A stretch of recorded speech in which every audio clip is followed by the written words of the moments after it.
Hi, welcome back to Movement of Substances Part 2. So over here we'll be looking at osmosis. So as mentioned earlier on, osmosis is a type of diffusion, but for specific situations whereby this is only for water molecules, unlike in diffusion, it is for all particles, all molecules.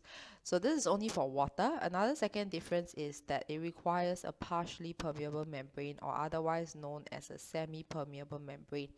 Okay, likewise, similar to diffusion itself, it is from a region of higher potential to a region of lower potential or lower concentration, which is why it is a passive process. Okay, so typically in living cells, we have got cell membrane itself, so things like animal cells, plant cell, potatoes, etc. But in the labs itself, we often use an artificial form to mimic the semi-permeable membrane, which is known as your whisking tubing or your cellophane. Okay, so water potential, water will always move from a region of higher water potential or higher water concentration to a region of lower water concentration. So if let's say I have got a solution and this solution has a lower water potential than pure water, so meaning to say that it contains substances inside, things like, for example, your sugar or your salt, then the water potential has a negative value. Okay, because it deviates or it moves away from pure water, so therefore it has got a negative water value. Okay, so dilute solution, of course, you have got more water particles per unit volume compared to a concentrated solution. So dilute solutions, we often say that it has got a higher water potential. Okay, so it will move from a region that is of higher water concentration, or rather lower solute concentration, into a region of lower water concentration. Okay, and because the other particles here, okay, the ones in the solute particles, they are too big to pass through this semi-permeable membrane, so they will remain on the left hand side and the right hand side respectively without affecting the movement. Okay, because they can't pass through the semi-permeable membrane. So therefore, as the water moves from the right to the left, eventually after some time, the water constant or the water level will drop on the right hand side of it. Okay, so when we talk about solutes, okay, we often term them as different types of concentrations. Okay, so hypotonic, as the name suggests, hypo means lower. Okay, so which means it has got lower solute concentration. So low solute means water potential is higher. So if we compare it to hypertonic, hyper means there is a lot of solute, sort of like you take sugar and you become hyperactive. So sugar being a solute, this is hypertonic. So there will be more solute particles, which means that the water potential is lower. Okay, isotonic is the opposite. Isotonic comes from the word things like your isotonic drinks, like 100 plus. So those has got same amount of solutes in the cells and outside of the cells, which is why we call it isotonic. So be it a hypotonic solution or hypertonic solution, it has got an effect in cells. Okay, so we will look at comparatively between leaf cell, which is a plant cell comprising of the cell wall, or a red blood cell in animal cells which do not have a cell wall. Okay, so in a hypertonic solution, hyper, so recap, means there is a lot of solutes. So the surroundings have a lot of solutes, therefore the water potential will be higher in the cell. Okay, surroundings have a lot of solutes, so low water potential, therefore the cell have higher water potential. So what happens? The water moves from the cell out to the surroundings. Okay, so when it moves out to the surroundings in plant cells, the cell membrane will shrink. You can see by it pulls away from the cell wall itself. So we say that the cell has undergone plasmolysis, the biological process, or it has plasmolysed. Now visibly you will see that it has become flaccid. Okay, it has become weaker in shape. When it is long term, the plants will wilt or it will just shrink in size. So instead of being upright, okay, the plant will now be shrinking to the left side or to the right side. Okay, no longer able to stay upright. Now in human cells, it is a bit different because we don't have the presence of a cell wall. So likewise, when human cells, or in this case your red blood cells, is placed in hypertonic solution, so same thing, water will move out to the surroundings. Okay, now the plant cell, more or less at the beginning, it is able to keep its original shape and structure due to the presence of the cell wall. But in animal cells, due to the lack of the cell wall, you can see that it completely shrunk and becomes dehydrated. But we cannot just say that it has shrunk. The process, it says that the cell becomes crenated. Okay, now what happens when it is placed in a hypotonic solution? Okay, so hypotonic solution means I have got very little amount of solutes, so it is in a dilute solution. In other words, the exterior has more water concentration. So now the water concentration is going to move into the cell itself. So you can see that the cell membrane presses very tightly on the cell wall in plant cells. So it is very tight, and for that the cell wall is turgid. Okay, now in plant cells we have got a cell wall. This cellulose cell wall will prevent overexpansion. Okay, so therefore it doesn't just so-called explode. Unlike in animal cells, okay, when we put a red blood cell into a solution that is hypotonic, and my water keeps going into the red blood cell. Now my red blood cell do not have a cell wall to enable it to keep its shape. So what happens is that the red blood cell will keep continuing to increase in size until it eventually so-called burst. Okay, but we can't use the term burst. So for animal cells, it undergoes lysis. Okay, now these two terms are very similar. Plasmolysis here, the shrinking of the cell membrane away from the cell wall when plant cells are placed in a hypertonic solution. Okay, just take note of this. And also for animal cells, this is the opposite. When it is placed in a hypotonic solution, animal cells undergo lysis. In the case of red blood cells, the surrounding solution will turn from colorless to red, because the interior that contains your hemoglobin and the iron will now be released out into the exterior during lysis process. Okay, so the last part here, active transport. Now active transport is the total opposite of your diffusion and osmosis. In diffusion and osmosis, both of them are passive processes, so both do not require energy. Okay, conversely, active requires energy. So because it requires energy, instead of going from a high concentration to a low concentration, active transport happens from a region of low concentration to a region of high concentration. Now energy is required for this, and this energy is the cell currency energy.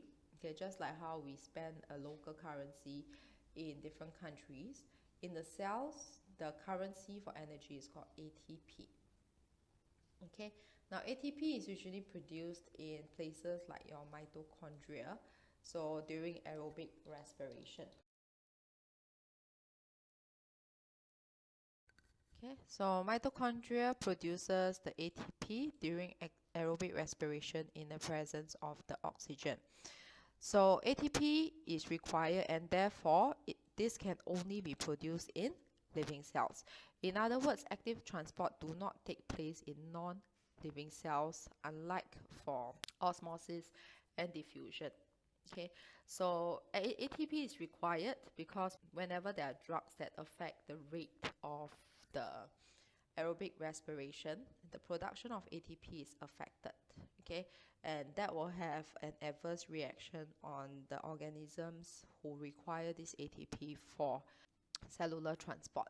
Okay, now two main examples that we have got in the body systems or in the plant systems. Okay, example for your plants is the uptake of ions by the root hair cell. Okay, so when we look at it, when I have got an increase in your ions, okay, in the root hair cell, so what happens to the water potential in the root hair cell? So your water potential in root hair cell will now decrease. Okay, because now I have got ions in the root hair cell, so overall amount of water concentration or percentage of water in root hair cell is decreased compared to the surroundings. Okay, so because of this effect, the water from the surroundings will now be able to enter the root hair cell via osmosis, which is a natural process and does not require energy. Okay, so that's the importance of active transport in the root hair cell. Another example of active transport in humans is the uptake of glucose in the villi, or rather the intestinal villi. So this one happens in the small intestines. Okay, so we have got digestion of my carbohydrates, and carbohydrates is fully digested down into glucose itself. So these glucose particles will now be in the small intestines, surrounded by the epithelial cells. Okay, and so epithelial cells, these are the specific things in the small intestines for the uptake of your glucose and other food substances. So this glucose is then taken up by the epithelial cells via active transport. Okay, so by doing both active transport and diffusion, that will ensure that glucose particles are taken up accordingly and efficiently upon digestion. Okay, the next part is only for IP students. You have got bulk transport. So bulk transport, this one processes things like your exocytosis or endocytosis. So exocytosis means you want to release substances from the cells. Okay, so substances are synthesized in the cells, and they are then merged with the cell membrane, and it will be released out into the environment. Okay, so opposite direction endocytosis means you are taken into the cell. So there are two different manners to take into the cell. One is called phagocytosis and the other one is called pinocytosis. Both phagocytosis and pinocytosis are examples of endocytosis, which is to take in. Okay, phagocytosis happens in one of our white blood cells when we look at transplant in humans later on. It's one of the technique of the white blood cells taking up your bacteria and pathogens. Pinocytosis, it takes in smaller substances, so these are often the liquid forms of it. Okay, so it just take in little droplets and it's not a selective process. Okay, phagocytosis, on the other hand, requires the substance or the particles that it wants to engulf to come into contact with the cell surface. So once it comes into contact with the cell surface, it will then form a depression around it. Okay, so you can see that over here it comes into cell contact, there's a depression that forms, and the substances will now be engulfed into it, and it will now form a separate vesicle that is away from the cell body. So it forms a separate phagocytic vesicle, which is away from the cell component. Okay, so examples, you have got white blood cells, specifically the neutrophils and macrophages. These will engulf. Engulf means to eat or take in. Another one is the amoeba, which is a unicellular organism.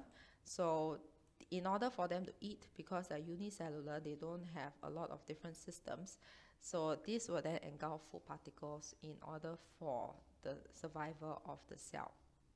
Okay, now the last part of it is just talking about surface area to volume ratio. In order for effective processes, be it your diffusion, osmosis, okay, or even active transport, the best way is to have a large surface area to volume ratio.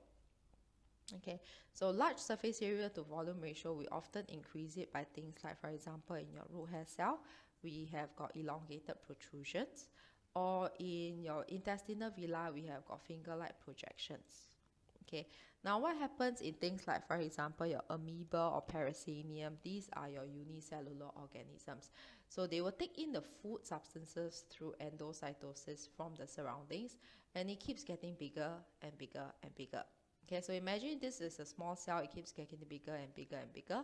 Your surface area to volume ratio is going to decrease. Okay, so it will no longer be as efficient to take up food substances or to remove waste products. So what these cells do is that they will divide via mitosis, which is a type of cell division. And once it divides, now it can go back to maintaining an ideal surface area to volume ratio for effective rate of uptaking minerals, nutrition, and also to remove waste products. Okay, so when we look at here, the smaller the cube, the larger the surface area to volume ratio. So this 1 by 1 by 1 has a SA to V of 6 to 1. But if you compare it to a 3 by 3 by 3, the SA to V decreases 3 times of it. Okay, in everyday life, the easiest way you see is during cooking. Okay, we often have to chop things up into small pieces to increase the rate of effective cooking rather than just throwing one big chunk into the pot. Okay, so the smaller the particle or the smaller the size, the larger the surface area, and therefore the movement of substances in and out of the object will be greater or faster. Okay, so that concludes the review or the video for your movement of substances. Thank you for watching.